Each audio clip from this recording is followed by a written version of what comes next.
जितना सहेंगे लोग आपको उतना सहने के लिए मजबूर करेंगे।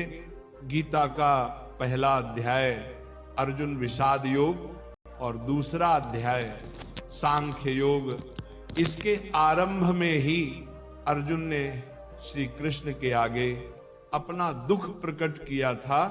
हे केशव, मैं कौरवों से कैसे युद्ध कर सकता हूं? ये सब तो मेरे अपने हैं। मैं कैसे पितामह भीष्म और गुरु द्रोणाचार्य से युद्ध करूंगा?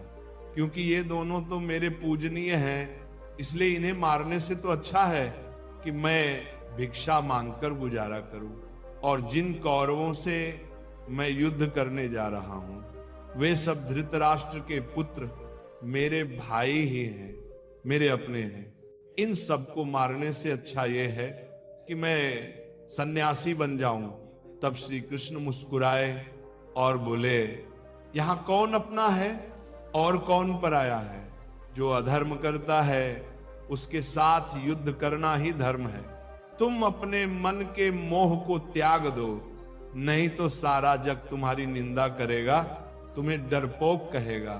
बात अपने पराये की नहीं, बात धर्म और अधर्म की है, बात सही और गलत की है। अगर तुम गलत को सहोगे, उससे रोकोगे नहीं, तो गलत करने वाले को और बल मिलेगा, वह और भी गलत करेगा। इसलिए अपने मोह को त्याग कर तुम युद्ध करो। महाभारत की एक और तीर्थ कथा है। जब अर्जुन के पुत्र अभिमन्यु युद्ध में वीरगति को प्राप्त हुए, तब अर्जुन रोते रहे। उन्होंने श्री कृष्ण से कहा, मैं ये दुख सहन नहीं कर सकता, मैं भी अपने आप को समाप्त कर दूंगा। फिर भगवान श्री कृष्ण अर्जुन को आत्माओं के लोक में ले गए, जहां अभिमन्यु पूर्ण आनंद से बैठा था, क्योंकि उसने क्षत्रिय धर्म निभाया था। इसीलिए उसे उत्तम लोक प्राप्त हुआ था। जब अर्जुन रोते हुए अपने पुत्र के पास पहुंचे तो बोले, पुत्र, मैं तेरे बिना कैसे जीऊंगा? अभिमन्यु मुस्कुराया और बोला, आप कौन हैं? अर्जुन स्तब्ध हो गए, कहने लगे, मैं तुम्हारा पिता हूं, मैं अर्जुन हूं और तुम मेरे पुत्र अभिमन्यु हो। अभिमन्यु ने कहा, कौन पिता कौन पुत्र? मेरे हजारों जन्म हुए हैं, कभी आप पिता बने, कभी मैं पिता बना। आत्मा का कोई जनक नहीं होता और कोई संतान नहीं होती। उस पल अर्जुन का सारा मोह टूट गया, सारा बंधन, सारा भ्रम समाप्त हो गया। इसलिए गीता के उपदेश को केवल पढ़ो नहीं, उसे समझो और जीवन में उतारो। क्योंकि जहां मोह समाप्त होता है वहीं से सत्य की शुरुआत होती है। लो कि यहां कोई अपना पराया नहीं है। जो बुरे वक्त में, तकलीफ के वक्त में तुम्हारा साथ दे, सिर्फ वही हमारा अपना है, बाकी सब पराये हैं। गीता का दूसरा उपदेश यह है कि जो चला गया है उसका कभी दुख मत करो। गीता को हम भगवान से भी बढ़कर कहें तो कोई अतिशयोक्ति नहीं होगी। श्रीमद् भगवत गीता एकमात्र ऐसा ग्रंथ है जो मनुष्य को जीने का सही तरीका बताती है। गीता जीवन में धर्म, कर्म और प्रेम का पाठ पढ़ाती है। श्रीमद् भगवत गीता का ज्ञान मानव जीवन और जीवन के बाद का जीवन दोनों के लिए उपयोगी माना गया है। इसीलिए गीता के विचारों को आप हर रोज रात में सोने से पहले जरूर सुने। दीपक का जीवन इसलिए वंदनीय नहीं है कि वो जलता है, बल्कि इसलिए वंदनीय है कि वह दूसरों के लिए जलता है, दूसरों से नहीं जलता। हमारी आस्था की परीक्षा तब होती है जब हम जो चाहें वह ना मिले और फिर भी हमारे दिल से प्रभु के लिए शुक्रिया ही निकले। अगर सही मायने में आप अपना जीवन बदलना चाहते हो तो सबसे पहले आपको अपना मन बदलने के लिए तैयार रहना पड़ता है। क्योंकि जैसा आपका मन रहेगा वैसे ही आपके विचार होंगे, और जैसे आपके विचार होंगे वैसे ही आपका जीवन होगा। नीच विचार रखोगे तो नीच बन जाओगे, अच्छे विचार रखोगे तो ऊंचाई पर जाओगे।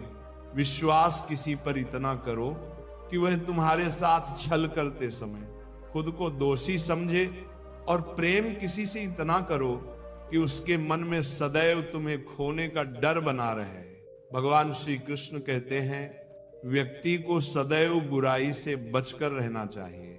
अगर कोई बुरा कर्म करता है तो वह कर्म उसे अपने जीवन में भोगना ही पड़ता है। जिस प्रकार सैकड़ों गायों के बीच बछड़ा अपनी मां को खोज लेता है, ठीक उसी प्रकार कर्म का फल आपको हजारों की भीड़ में भी ढूंढ लेगा।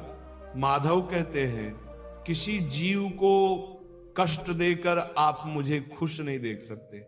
श्री कृष्ण जगत के स्वामी हैं, वह कण कण में निवास करते हैं। छोटे से छोटे जीव के हृदय में ईश्वर का वास होता है। किसी जीव को कष्ट का अनुभव होना ईश्वर को कष्ट का अनुभव कराता है। इसलिए किसी भी जीव को कष्ट देना ईश्वर को कष्ट देने के समान है। मृत्यु एक अटल सत्य है जिसे कभी बदला नहीं जा सकता। इस संसार का जब से निर्माण हुआ है तब से जन्म मृत्यु का चक्र चलता आ रहा है। जिस प्रकार मनुष्य अपने पुराने वस्त्रों को त्याग कर नए वस्त्र धारण करता है, ठीक उसी प्रकार आत्मा पुराने व्यर्थ शरीर को त्याग कर नए शरीर को धारण करती है। ये प्रकृति का नियम है। इस सत्य को स्वीकार करके भय मुक्त होकर आज में जीना चाहिए।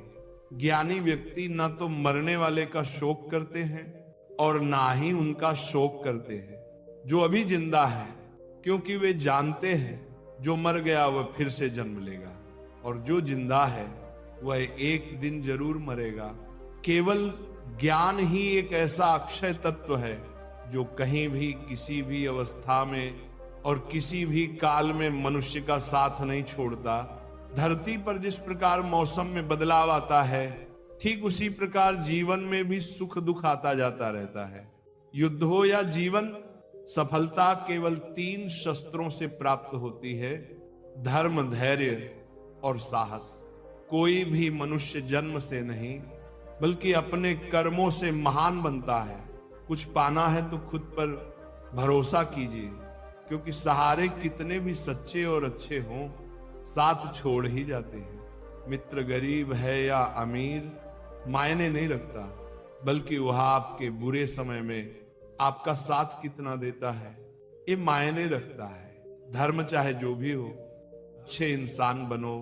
हिसाब तुम्हारे कर्म का होगा, धर्म का नहीं। खुशी के लिए काम करोगे तो खुशी नहीं मिलेगी, लेकिन खुश होकर काम करोगे तो जरूर मिलेगी। जब आप दूसरों के लिए अच्छा चाहते हैं तो वही अच्छी चीजें आपके जीवन में वापस आती हैं। यही प्रकृति का नियम है। आपका मूल्य इससे तय नहीं होता कि आप क्या हैं, ये इससे तय होता है कि आप खुद को क्या बनाने की क्षमता रखते हैं। हंसता हुआ मन और हंसता हुआ चेहरा, यही सच्ची संपत्ति